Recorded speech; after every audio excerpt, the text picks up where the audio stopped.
Welcome to my channel. So இந்த சாப்டர்ல நம்ம என்ன பார்க்க போறோம் அப்படின்னா, பாண்டவர்கள் அவங்களுடைய சொத்துகள் எல்லாமே இழக்கிறாங்க. அது மட்டும் இல்லாம பாஞ்சாலிக்கு ஒரு பெரிய அநீதி நடக்குது. அது என்னங்கிறதான் இந்த சாப்டர்ல நம்ம பார்க்க போறோம். யாகத்தை தர்மர் கரெக்டா பண்ணி முடிச்சிடுறாரு. அது பண்ணி முடிச்சதுக்கு அப்புறம் அந்த அவையில இருந்து மத்த எல்லாருமே கிளம்பி போயிடுறாங்க. மத்த அரசர்கள் எல்லாருமே துரியோதனனும் சகுனியும் என்ன சொல்றாங்க அப்படின்னா, கொஞ்ச நாட்கள் நாங்க இந்திரபிரஸ்தால இருந்துட்டு வர்றோம் அப்படிங்கிற மாதிரி சொல்றாங்க. அதனால துரியோதனனும் சகுனியும் இந்திரபிரஸ்தால சிறிது நாட்கள் தங்குறாங்க.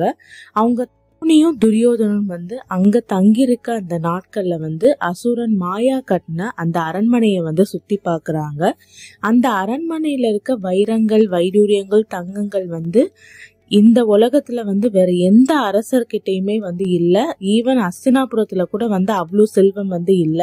அதை பார்த்ததுக்கு அப்புறம் துரியோதனுக்கு ரொம்ப பொறாமை வருது. எவ்வளவு செல்வங்கள் இந்த பாண்டவர்கள்ட்ட இருக்கு அப்படின்னு சொல்லிட்டு. அப்படி அந்த அரண்மனையை சுத்தி பார்க்கும் போது ஒரு சமயம் என்ன நடக்குது அப்படின்னா, துரியோதனன் ஒரு கண்ணாடியில ஆன ஒரு தரைய பார்த்து அது ஒரு குளம்னு நினைச்சு அவரோட உடைய மேல இழுத்துக்கிறாரு. தண்ணி இனி நனைஞ்சிரும் அப்படின்னு சொல்லிட்டு பார்த்தா அது வெறும் தரை தான். அதை பார்த்து பாண்டவர்கள் சிரிக்கிறாங்க. அது மட்டும் இல்லாம கொஞ்ச தூரம் நடந்து போயிட்டே இருக்கும் போது ஒரு நிஜமாலே ஒரு குளம் வருது. அந்த குளத்தை பார்த்தா குளம் மாதிரி இல்ல, ஒரு தரையில தாமரை மலர் பூத்திருக்க மாதிரி இருக்கு. அது தரன்னு நினைச்சிட்டு இவர் நடக்கிறாரு. ஆனா அது குளம். அது தெரியாம அதுல தவறி கீழே விழுந்துறாரு. அதை பார்த்ததுக்கு அப்புறம் பாண்டவர்கள் மட்டும் சிரிக்காம பாஞ்சாலியுமே சிரிக்கிறாங்க. அது துரியோதனுக்கு ஒரு பெரிய அவமானமா இருக்கு. அது மட்டும் இல்லாம அந்த அரண்மனையில நிறைய கதவுகள் அது கதவு திறந்திருக்கா இல்ல மூடி இருக்காங்கிறதே துரியோதனுக்கு கண்டுபிடிக்கவே கஷ்டமா இருக்கு. ஒரு சமயம் என்ன பண்றாரு அப்படின்னா, அந்த அரண்மனையை சுத்தி பார்க்கும் போது கதவு மூடி இருக்கிறது கவனிக்காம அது திறந்து இருக்குன்னு நினைச்சிட்டு அவர் பாட்டு போறாரு. போகும்போது அவரோட தலைய அதுல முட்டிக்கிறாரு. இத பார்த்து பாண்டவர்கள் சிரிக்கிறாங்க. அந்த கதவுல அவரோட தலைய முட்டினதுக்கு அப்புறம் இது எல்லாமே பார்த்து துரியோதனுக்கு ரொம்ப கோபம் வருது. அவரெல்லாம் அதை அவங்க கிட்ட வெளிக்காட்டாம திரும்ப அஸ்தினாபுரத்துக்கு திரும்ப வர்றாரு. அஸ்தினாபுரத்துக்கு திரும்ப வந்ததுக்கு அப்புறம் சகுனிட்ட சொல்றாரு, என்ன பண்றது, எப்படியாச்சும் இந்த பாண்டவர்களை நம்ம ஜெயிக்கணும் அப்படின்னு சொல்லிட்டு. அதுக்கு சகுனி என்ன சொல்றாரு அப்படின்னா, அது சாத்தியமே கிடையாது. ஏன்னா கிருஷ்ணர் அவர் பக்கம் இருக்காரு, திரௌபத மன்னன் அவர் பக்கம் இருக்காங்க. அது மட்டும் இல்லாம எல்லாருமே பஞ்ச பாண்டவர்களும் ரொம்ப வலிமை மிக்கவங்கள. அவங்க கூட எதிர்த்து சண்டை போட்டு நம்மளால ஜெயிக்க முடியாது. ஆனா அவங்கள ஜெயிக்க ஒரு வழி இருக்கு. அவங்கள சூது விளையாட கூப்பிடலாம் அப்படின்னு சொல்லிட்டு சகுனி சொல்றாரு. சூது விளையாட்டுல இந்த உலகத்திலே என்னைய ஜெயிக்க யாருமே கிடையாது. அதனால பாண்டவர்களை சூது விளையாட கூப்பிட்டா கண்டிப்பா அவங்கள தோக்கடிச்சிடலாம். அதுவும் தர்மனுக்கு சூது விளையாட்டுனா ரொம்ப பிடிக்கும். ஆனா அது எப்படி விளையாடணுங்கிறது அவனுக்கு சரியா தெரியாது. அதுல அவனுக்கு அவ்வளவு திறமை இல்லை அப்படிங்கிற மாதிரி சகுனி சொல்றான். அது கேட்டது துரியோதனன் சரி, நான் நீங்களே போய் எங்க அப்பாட்ட போய் இதுக்கு இத பத்தி சொல்லுங்க அப்படிங்கிற மாதிரி துரியோதனன் சொல்றான். உடனே சகுனி திருதராஷ்டிரர் கிட்ட போய் சொல்றான், என்ன அப்படின்னா, இந்த மாதிரி பாண்டவர்களை நம்ம ஜெயிக்கணும் அப்படின்னா அவங்கள சூது விளையாட்டை விளையாட வச்சுதான் ஜெயிக்க முடியும் அப்படின்னு சகுனி சொல்றான். அதை கேட்டதுக்கு அப்புறம் திருதராஷ்டிரர் இதை மறுக்கிறாரு. இந்த மாதிரி சூது விளையாட்டு விளையாண்டோம் அப்படின்னா நம்மளோட ஒட்டுமொத்த வம்சமே அழிஞ்சு போயிரும், குருவம்சமே அழிஞ்சு போயிரும். அது என்னால முடியாது அப்படிங்கிற மாதிரி திருதராஷ்டிரர் சொல்றாரு. அதை கேட்ட சகுனி போய் உங்க பையனை போய் பாருங்க, அவன் பாண்டவர்களை பார்த்து அவன் அவங்கள ஜெயிக்க முடியாதுங்கிறதுக்காக ரொம்ப நோய்வாய்ப்பட்டு இருக்கான். அவனை பார்த்துட்டு அதுக்கப்புறம் நீங்க முடிவெடுங்க அப்படிங்கிற மாதிரி சகுனி சொல்றாரு. உடனே திருதராஷ்டிரர் துரியோதனன் கூப்பிடுறாரு. துரியோதனன் துரியோதனன் வந்து ரொம்ப பாவமா வந்து மூஞ்சிய வச்சுட்டு இந்த மாதிரி வந்து பாண்டவர்களை ஜெயிக்க வந்து ஒரே ஒரு வழி இருக்கு, அதுக்கு நீங்க தான் வந்து ஒப்புதல் தரணும், சூது விளையாட உங்களை கூப்பிடணும் அப்படிங்கிற மாதிரி வந்து துரியோதனன் வந்து சொல்றான். அதை கேட்டு வந்து திருதராஷ்டிரர் வந்து சரி உன்னோட நிலைமை வந்து எனக்கு புரியுது, நான் வந்து விதுரன் கிட்ட வந்து ஒரு யோசனை கேட்டுக்கிறேன் அப்படிங்கிற மாதிரி வந்து சொல்றாரு. அதுக்கு வந்து துரியோதனன் வந்து எப்பவுமே விதுரன் வந்து பாண்டவருக்கு தான் வந்து அவர் வந்து சப்போர்ட் பண்ணுவாரு, அதனால வந்து அவர்கிட்ட கேக்குறதே வேணாம் அப்படிங்கிற மாதிரி வந்து துரியோதனன் வந்து சொல்றான். ஆனா திருதராஷ்டிரர் வந்து அதை கேட்காம விதுரனை வந்து கூப்பிடுறாரு. விதுரன் கிட்ட வந்து இந்த மாதிரி சொல்றாரு, பாண்டவர்கள் வந்து சூது விளையாட வந்து கூப்பிடலாமா அப்படிங்கிற மாதிரி. விதுரன் வந்து அப்படி நீங்க கூப்பிட்டீங்க அப்படின்னா இந்த ஒட்டுமொத்த குரு வம்சமே வந்து அழிஞ்சு போயிடும், முக்கியமா கௌரவர்கள் எல்லாமே வந்து அழிஞ்சிருவாங்க, வேணாம் அப்படிங்கிற மாதிரி வந்து சொல்றான். அதை கேட்டு வந்து திருதராஷ்டிரர் வந்து இல்ல, இதுக்கு வந்து நீ ஒப்புதல் தந்துதான் ஆகணும், ஏன்னா வந்து என்னோட பையன் ரொம்ப வந்து வேதனையில இருக்கான் பாண்டவர்களை பார்த்து அப்படிங்கிற மாதிரி வந்து திருதராஷ்டிரர் வந்து சொல்றாரு. எனக்கு வந்து என்னோட பையனோட நலன் தான் ரொம்ப முக்கியம் அப்படிங்கிற மாதிரி வந்து அவர் வந்து சொல்றாரு. எப்படியோ நல்ல வழியோ கெட்ட வழியோ நம்மளோட எதிரியை நம்ம அழிக்கணும் அப்படின்னா நமக்கு எந்த வழி வந்து நமக்கு வருமோ அந்த வழியை வந்து பயன்படுத்தி தான் நம்மளோட எதிரியை வந்து அழிச்சாகணும், அது நல்ல வழியோ கெட்ட வழியோ அப்படிங்கிற மாதிரி வந்து திருதராஷ்டிரர் வந்து சொல்றாரு. விதுரர் வந்து எவ்வளவு சொல்லியுமே வந்து திருதராஷ்டிரர் வந்து கேட்க மாட்டேங்கிறாரு. அதனால விதுரர் வந்து சரி நீங்க சொன்னபடி நான் வந்து தர்மன் கிட்ட போய் சொல்றேன் அப்படின்னு சொல்லிட்டு தர்மன் கிட்ட போய் இந்த மாதிரி வந்து திருதராஷ்டிரர் வந்து துரியோதனோட வந்து உங்களை வந்து சூது விளையாட கூப்பிடுறாரு அப்படிங்கிற மாதிரி வந்து சொல்றாரு அவரு. அதுக்கு வந்து தர்மர் வந்து அவர் வந்து என்னோட அப்பா மாதிரி, அவர் என்ன சொல்றாரு நான் கேட்கிறேன், சரி நான் வந்து சூது விளையாட வர்றேன் அப்படின்னு வந்து அவரும் வந்து ஒத்துக்கிறாரு. ஒரு நல்ல நாள்ல வந்து எல்லா பூஜையுமே வந்து முடிச்சுட்டு ஒரு பெரிய அவையில வந்து எல்லாருமே வந்து இருக்காங்க. துரோணர், கிருபாச்சாரியார், அதுக்கப்புறம் பீஷ்மர், திருதராஷ்டிரர் அப்படின்னு சொல்லிட்டு விதுரர், எல்லாருமே அந்த குரு வம்சத்தோடைய பெரியவர்கள் எல்லாருமே வந்து இருக்காங்க. எல்லாருமே வந்து ரொம்ப பதட்டத்தோட வந்து உட்கார்ந்துருக்காங்க. ஏன்னா சூது விளையாட்டு வந்து அவங்களோட வம்சத்தையே அழிச்சிரும் அப்படிங்கிறது எல்லாருக்குமே வந்து தெரியும். இப்ப வந்து பாண்டவர்கள் ஒரு பக்கம் உட்கார்ந்துருக்காங்க, கௌரவர்கள் வந்து ஒரு பக்கம் வந்து உட்கார்ந்துருக்காங்க. இப்ப வந்து என்ன நடக்குது அப்படின்னா துரியோதனன் வந்து என்ன சொல்றான் அப்படின்னா நான் வந்து உங்க கூட விளையாட போறது கிடையாது, எனக்கு பதிலா வந்து என்னுடைய மாமா சகுனி தான் வந்து உங்க கூட விளையாட போறாரு அப்படிங்கிற மாதிரி தர்மர் கிட்ட வந்து சொல்றாரு. அதுக்கு வந்து தர்மர் வந்து அது எப்படி, அது வந்து தர்மம் கிடையாது, அது வந்து தர்மம் கிடையாது, உங்களுக்கு பதிலா இன்னொருத்தர் வந்து விளையாடக்கூடாது அப்படிங்கிற மாதிரி வந்து சொல்றாரு. அதுக்கு வந்து துரியோதன் நான் விளையாண்டா என்ன, எனக்கு பதிலா வேற யாராச்சும் விளையாண்டா என்ன, இப்ப நீங்க விளையாடலன்னா உங்களுக்கு பதிலா உங்க சைட்ல இருக்க வேற யாராச்சும் கூட நீங்க விளையாட வச்சுக்கோங்க அப்படிங்கிற மாதிரி வந்து துரியோதனன் சொல்றான். சரி உங்க இஷ்டப்படியே நீங்க விளையாண்டுக்கோங்க அப்படின்னு சொல்லிட்டு தர்மர் வந்து இப்ப விளையாட வந்து உட்காராரு. அந்த பக்கம் வந்து சகுனி வந்து விளையாடுறதுக்காக உட்கார்ந்துருக்காரு. இப்ப 2 பேருமே வந்து சூது விளையாட வந்து ஆரம்பிக்கிறாங்க. சூது விளையாடுறதுக்கு வந்து தர்மரும் இன்னொரு பக்கம் வந்து சகுனி 2 பேருமே வந்து உட்கார்றாங்க. அந்த விளையாட்டை வந்து ஆரம்பிக்கிறாங்க. சகுனி வந்து என்ன பண்றாரு அப்படின்னா ஒவ்வொரு விளையாட்டுலயுமே வந்து அவர் வந்து ஜெயிச்சுட்டே வந்து வர்றாரு. ஃபர்ஸ்ட் வந்து தர்மர் வந்து அவருடைய தங்க நகைகள் எல்லாமே வந்து இழக்கிறாரு. அதுக்கப்புறம் வந்து அவருடைய போர் குதிரைகள், அதுக்கப்புறம் அவருடைய தேர் எல்லாமே வந்து இழக்கிறாரு. அதுக்கப்புறம் அவருடைய போர் வீரர்களை வந்து இழக்கிறாரு. அதுக்கப்புறம் வந்து என்ன பண்றாரு அப்படின்னா அவருடைய செல்வங்க எல்லாமே வந்து இழந்ததுக்கு அப்புறம் அவங்களோட தம்பிய வந்து ஒவ்வொருத்தரா வந்து பணயம் வந்து வைக்கிறாரு. முதல்ல வந்து சகாதேவன், அதுக்கப்புறம் நகுலன், அதுக்கப்புறம் பீமன், அதுக்கப்புறம் அர்ஜுனன் அப்படின்னு சொல்லிட்டு எல்லாரையுமே வந்து பணயம் வச்சு இழந்துடுறாரு. அதுக்கப்புறம் வந்து அவரையே அவர் வந்து பணயம் வச்சுட்டாரு. அதுலயுமே வந்து அவர் வந்து என்ன பண்றாரு அப்படின்னா தோத்து போறாரு. இப்ப வந்து சகுனி வந்து என்ன சொல்றாரு அப்படின்னா உங்ககிட்ட இருக்க எல்லாத்தையும் நீங்க இழந்ததா வந்து நினைச்சுக்காதீங்க, உங்ககிட்ட இன்னொரு விஷயம் இருக்கு அப்படின்னு சொல்லிட்டு சொல்றாரு. அதை கேட்டதுக்கு அப்புறம் அவையில இருக்க எல்லாருமே வந்து ரொம்ப பயப்படுறாங்க, என்ன சொல்றாரு சகுனி அப்படின்னு சொல்லிட்டு. சகுனி வந்து தர்மர் கிட்ட என்ன சொல்றாரு அப்படின்னா உங்களுடைய தர்ம பத்னியான வந்து பாஞ்சாலிய வந்து இன்னும் நீங்க இழக்கல, அவங்கள நீங்க பணயம் வச்சு அதுல ஜெயிச்சிட்டீங்க அப்படின்னா நீங்க வந்து திரும்ப உங்களை வந்து மீட்டுக்கலாம் அப்படிங்கிற மாதிரி வந்து அவர் சொல்றாரு. கொஞ்சம் கூட யோசிக்காம தர்மர் என்ன பண்றாரு அப்படின்னா பாஞ்சாலியுமே வந்து பந்தயம் வந்து வைக்கிறாரு. அதுலயுமே வந்து தோத்து போயிடுறாரு. அது வந்து பணயம் வைத்து தோத்து போனதுக்கு அப்புறம் அது பார்த்ததுக்கு அப்புறம் அந்த அவையில இருக்க பெரியவங்க எல்லாருமே வந்து ரொம்ப வந்து கொலையே வந்து அவங்களுக்கு வந்து நடுங்கி போயிருது. அதுல வந்து விதுரர் வந்து மயங்கியே கீழே விழுந்துடுறாரு. அவர் வந்து அதுக்கப்புறம் துரியோதனன் வந்து என்ன சொல்றாரு அப்படின்னா விதுரர்கிட்டயே போய் நீங்க போய் வந்து பாஞ்சாலியை இந்த அவைக்கு கூட்டிட்டு வாங்க அப்படிங்கிற மாதிரி வந்து சொல்றாரு. அதுக்கு வந்து விதுரர் வந்து இந்த தரங்கெட்ட செயலை வந்து என்னால பண்ண முடியாது, வேற ஆளை பாத்துக்கோ அப்படிங்கிற மாதிரி வந்து அவங்கள வந்து திட்டி அனுப்பிச்சிடுறாரு துரியோதனனா. துரியோதனனா என்ன சொல்றாரு அப்படின்னா நீங்க இல்லைன்னா என்ன அப்படிங்கிற மாதிரி அவர் வந்து அவருடைய தேரோட்டியான வந்து பிரதிகமி அப்படின்னு சொல்லி அவருடைய தேரோட்டி யார் அப்படின்னா துரியோதனனுடைய தேரோட்டி அவரை வந்து கூப்பிட்டு நீ போய் பாஞ்சாலிய போய் கூட்டிட்டு வா இந்த அவைக்கு அப்படின்னு வந்து சொல்றாரு. அவருமே வந்து பாஞ்சாலியோட அறைய நோக்கி வந்து போறாரு.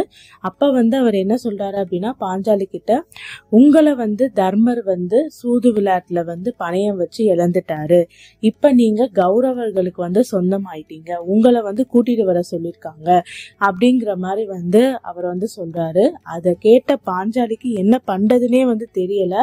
அவங்க வந்து கோபத்துல வந்து அந்த தேரோட்டியான பிரதிகமி கிட்ட என்ன கேக்குறாங்க அப்படின்னா முதல்ல வந்து தர்மர் வந்து அவரை இழந்துட்டு அதுக்கப்புறம் என்ன இழந்தாரா இல்ல என்ன வந்து இழந்துட்டு அதுக்கப்புறம் அவரை இழந்தாரா அப்படிங்கிற மாதிரி வந்து கேக்குறாங்க. அதுக்கப்புறம் அவருக்கு வந்து தெரியல அந்த தேரோட்டிக்கு, ஏன்னா அவர் வந்து அந்த அவையில வந்து இல்ல. அதனால நேரா வந்து அவர் வந்து போய் தர்மர் கிட்ட போய் இந்த கேள்வியை கேக்குறாரு. முதல்ல வந்து நீங்க வந்து உங்களை இழந்தீங்களா இல்ல திரௌபதிய பாஞ்சாலிய வந்து இழந்தீங்களா அப்படிங்கிற மாதிரி வந்து கேக்குறாரு. அதுக்கு வந்து தர்மரால எந்த ஒரு பதிலுமே வந்து சொல்ல முடியல. அவர் வந்து வெக்கத்துல வந்து தலை குனிஞ்சு எல்லாத்தையும் இழந்த ஒரு நடுப்பிணமா வந்து நின்னுட்டு இருக்காரு. அங்க கேஸ்ல வந்து துரியோதனன் வந்து என்ன பண்றாரு அப்படின்னா அவருடைய தம்பியான துச்சாதனனை அனுப்புறாரு. நீ போய் வந்து பாஞ்சாலிய கூட்டிட்டு வா அப்படின்னு சொல்லிட்டு அவர் வந்து நேரா வந்து பாஞ்சாலியோட அவைக்கு வந்து போறாரு. உன்னை வந்து உன்னுடைய கணவன் வந்து பணயம் வச்சு இழந்துட்டான், இப்ப நீ வந்து கௌரவர்களுக்கு வந்து சொந்தம், நீ வந்து இப்ப என்னன்னா கௌரவர்களுடைய பணிப்பெண்கள் எங்க இருக்காங்களோ அங்க நீ போய் தங்கணும் அப்படிங்கிற மாதிரி வந்து துச்சாதனன் வந்து சொல்றாரு.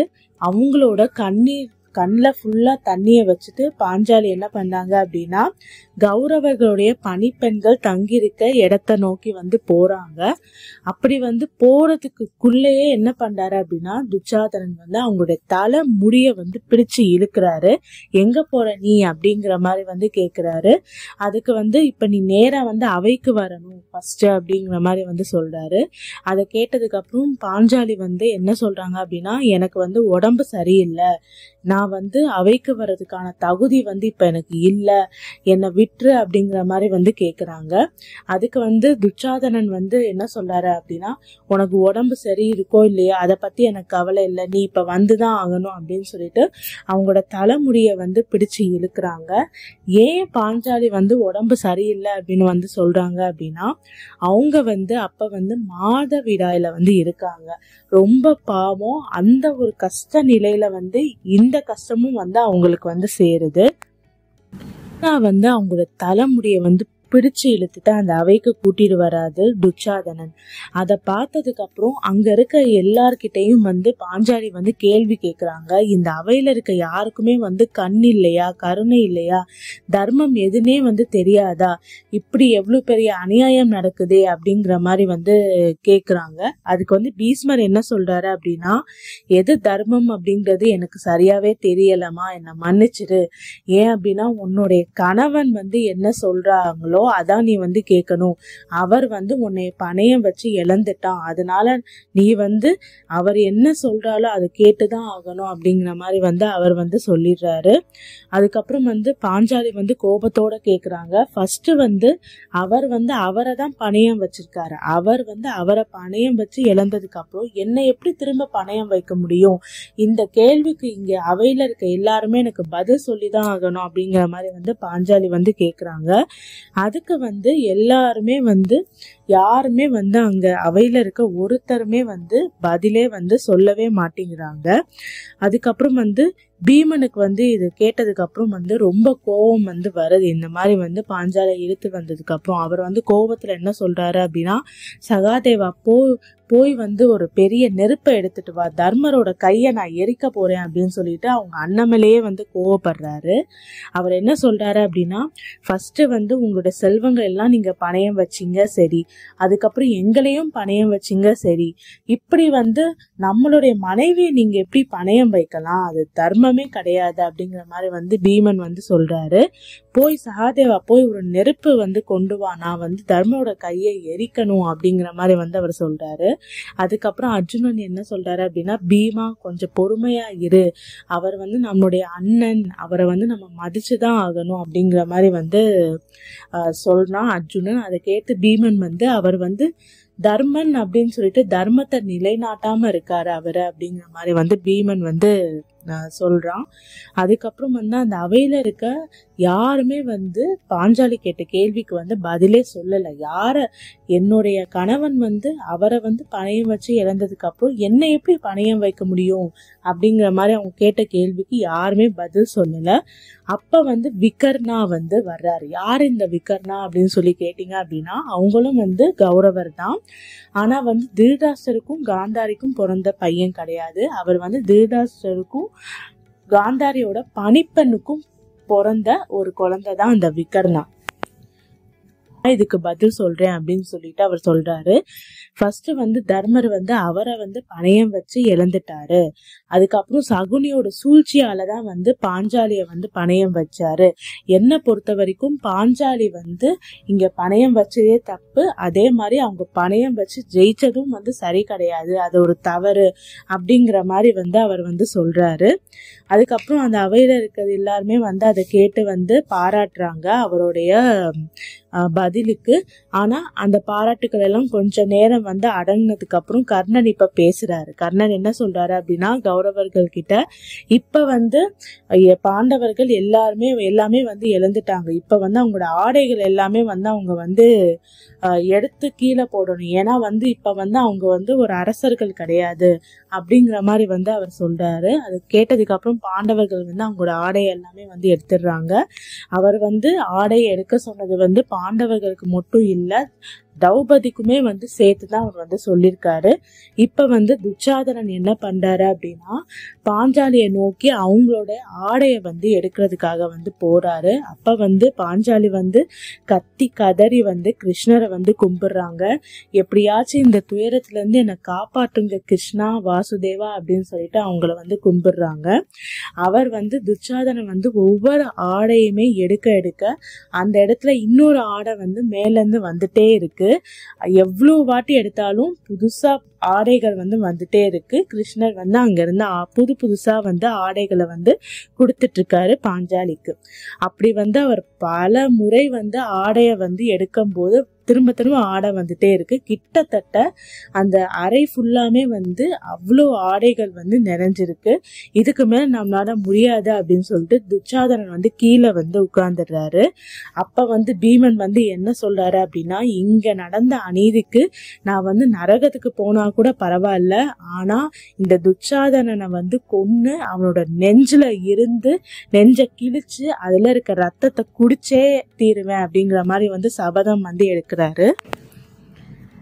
முடிஞ்சதுக்கு அப்புறம் என்ன நடக்குது அப்படின்னா, துரியோதன் வந்து சும்மா இல்லாம பாஞ்சாலிய வந்து அவரோட மடியில வந்து உட்கார சொல்லி வந்து சைகை வந்து பண்ணிட்டே இருக்காரு. அத வந்து பீமன் பார்த்துட்டு என்ன சொல்றாரு அப்படின்னா, உன்னோட மடிய வந்து நான் வந்து குத்தி கிழிச்சு வந்து போர்க்களத்துல வந்து உன்னை தோக்கடிக்கல அப்படின்னா என்னோட பேர் பீமனே கிடையாது, நரகத்துக்கு போனா கூட பரவாயில்ல அப்படிங்கிற மாதிரி வந்து பீமன் வந்து சபதம் வந்து எடுக்கிறாரு. பாஞ்சாலியுமே வந்து என்ன பண்ணாங்க அப்படின்னா, அவங்களோட முடிய வந்து எப்ப வந்து அவங்க எடுத்த சபதம் எல்லாமே வந்து தீருதோ, எப்ப இந்த கௌரவர்கள் வந்து அழியிறாங்களோ அப்பதான் அவங்களோட முடிய வந்து திரும்ப கட்டுவேன் அப்படிங்கிற மாதிரி அவங்களும் வந்து சபதம் எடுக்கிறாங்க.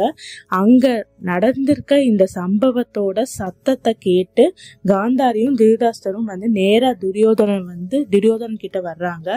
வந்து திருதராஷ்டிரர் வந்து துரியோதனன் கிட்ட வந்து நீ பண்ண செயலுக்கு வந்து இந்த குருவம்சமே அழிய போகுது அப்படிங்கிற மாதிரி வந்து அவரை திட்டிட்டு இப்ப நேரா வந்து பாஞ்சாலி கிட்ட வந்து போறாங்க திருதராஷ்டிரரும் காந்தாரியும். நேரா இப்ப திருதராஷ்டிரரும் காந்தாரியும் வந்து பாஞ்சாலி கிட்ட போய் உனக்கு என்ன வரங்கள் வேணும் அப்படிங்கிற மாதிரி கேக்குறாங்க. அதுக்கு பாஞ்சாலி வந்து நீங்க வந்து தர்மரை வந்து விடுவிச்சிருங்க அப்படிங்கிற மாதிரி வந்து கேக்குறாங்க. உனக்கு ஒரு வரம் மட்டும் இல்லை, இன்னொரு வரமும் தர்றோம் அப்படிங்கிற மாதிரி கேக்குறாங்க. அதுக்கு வந்து பாஞ்சாலி வந்து அர்ஜுனன், பீமன், நகுலன், சகாதேவனையுமே வந்து விடுவிச்சிருங்க அப்படிங்கிற மாதிரி வந்து சொல்றாங்க. அதுக்கப்புறம் இன்னும் வேற என்ன வரம் வேணும் அப்படிங்கிற மாதிரி வந்து திருதராஷ்டிரர் வந்து கேக்குறாரு.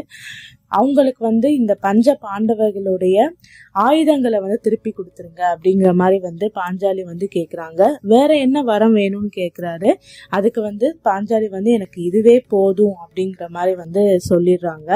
அதுக்கப்புறம் திருதராஷ்டிரர் வந்து தர்மரை கூப்பிட்டு உன்னுடைய நீ இழந்த எல்லாத்தையும் வந்து நான் உனக்கு திரும்ப கொடுத்துடுறேன், நீ திரும்ப பழையபடி வந்து இந்திரபிரஸ்தத்துக்கு போய் நீ வந்து அரசனா வந்து ஆளலாம் அப்படிங்கிற மாதிரி வந்து திருதராஷ்டிரர் வந்து சொல்றாரு.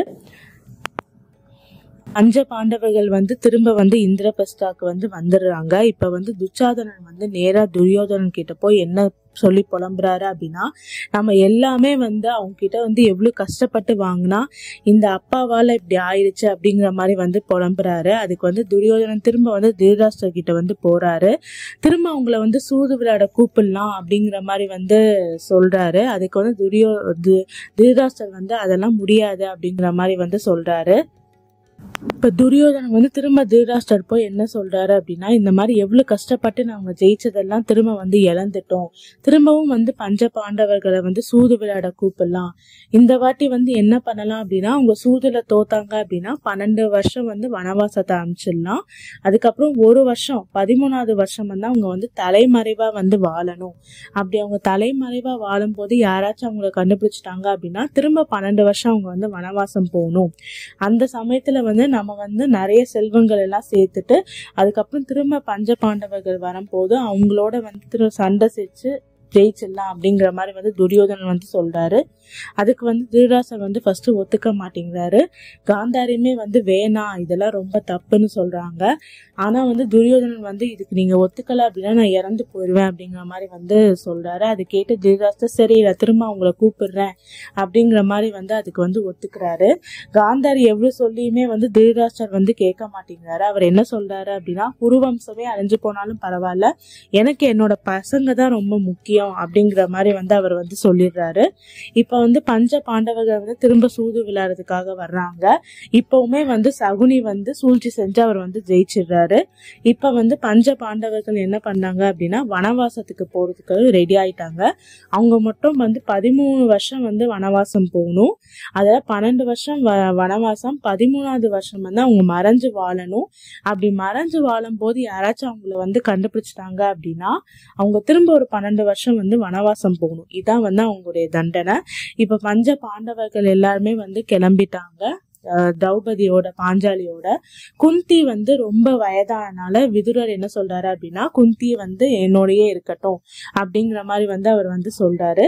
இப்ப பஞ்ச பாண்டவர்கள் வந்து இங்க வந்து வனவாசத்துக்கு கிளம்பிட்டாங்க. அவங்க கிளம்புறதுக்கு அப்புறம் நேரா வந்து அந்த அவைக்கு யாரு வர்றா அப்படின்னா நாரதர் வந்து வர்றாரு. அவர் என்ன சொல்றாரு அப்படின்னா, இந்த வருஷத்துல இருந்து 13வது வருஷத்துக்குள்ள இந்த குரு வம்சமே மொத்தமா அழிய போகுது உன்னோட பையனால அப்படின்னு சொல்லிட்டு திருதராஷ்டிரரை பார்த்து சொல்றாரு. துரியோதனனால வந்து மொத்த குருவம்சமே இப்ப வந்து அழிய போகுது இன்னும் 13 வருஷத்துல அப்படின்னு சொல்லிட்டு அங்க இருந்து வந்து கிளம்பி போறாரு. வந்து இந்த சாப்டர் வந்து முடியுது. இப்ப வந்து பஞ்சபாண்டவர்கள் வந்து வனவாசத்துக்கு வந்து போயிட்டாங்க. அடுத்த சாப்டர்ல நம்ம என்ன பார்க்க போறோம் அப்படின்னா, வனவாசம் சென்ற அந்த பஞ்ச பாண்டவர்களுக்கு வந்து அக்ஷய பாத்திரம் வந்து கிடைக்குது. அது எப்படி கிடைக்குது, யாரால கிடைக்குது அப்படிங்கறத வந்து பார்க்க போறோம். தொடர்ந்து மகாபாரத கதையை கேட்கறதுக்கு என்னோட சேனல் லைக் பண்ணுங்க, கமெண்ட் பண்ணுங்க, சப்ஸ்கிரைப் பண்ணுங்க.